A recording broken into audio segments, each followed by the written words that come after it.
Menteri Koperasi dan Usaha Mikro Kecil dan Menengah (UMKM) Maman Abdurrahman meminta seluruh pelaku UMKM di Indonesia mendaftar ke sistem Sapa UMKM yang dapat diakses melalui aplikasi di gawai masing-masing. Hal tersebut disampaikan Menteri UMKM Maman Abdurrahman saat melakukan peluncuran Sapa UMKM di sela-sela akad massal 1.000 UMKM di kampus UNUD Jimbaran Badung, Rabu 13 Mei 2026. Kalau urusan sama pengusaha mikro ini, kalau nggak ada teriakan ibu-ibu. Lebih lanjut, Menteri UMKM Maman Abdurrahman mewajibkan UMKM Indonesia masuk ke dalam sistem aplikasi Sapa UMKM sebagai sistem layanan satu pintu untuk mendorong pertumbuhan ekonomi nasional UMKM di tanah air ke depannya. Maman menjelaskan Sapa UMKM tidak sekedar aplikasi tetapi alat pemerintah untuk hadir di tengah jutaan pelaku usaha, memudahkan akses layanan dan menyalurkan aspirasi mereka. Aplikasi ini menghadirkan 17 modul termasuk pembukuan, pemasaran produk, pengurusan legalitas, sertifikasi, dan akses pembiayaan. Selain itu, Sapa UMKM terkoneksi dengan kepolisian daerah untuk pelaporan praktik pemerasan atau pungutan liar. Sistem ini juga menyediakan modul manajemen bencana, mengingat risiko bencana di Indonesia yang dapat mengancam keberlangsungan UMKM. Menteri UMKM mengakui aplikasi masih dalam tahap pengembangan.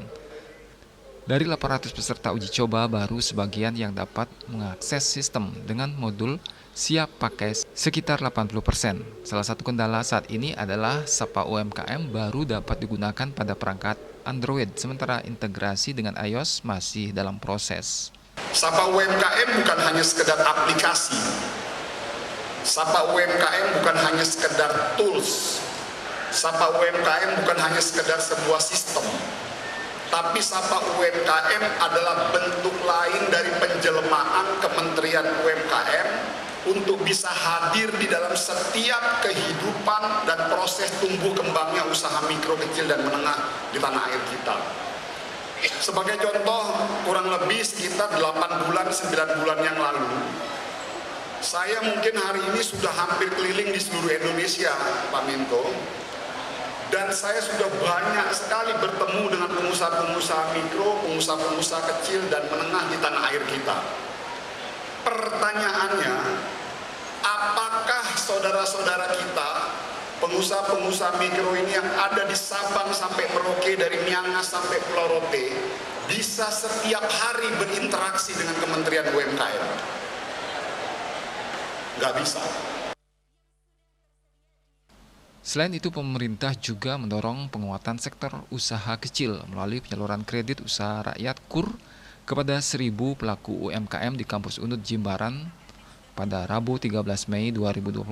Program ini diharapkan dapat mendorong optimalisasi pemasaran, temu inkubator, dan perluasan akses pasar bagi wirausaha unggulan. Hal ini merupakan bagian dari komitmen pemerintah untuk meningkatkan produktivitas UMKM, kolaborasi lintas kementerian, serta memanfaatkan fasilitas publik, aset idle UMKM, lembaga untuk ruang pemasaran UMKM. Ari Wiratmaja, Bali TV.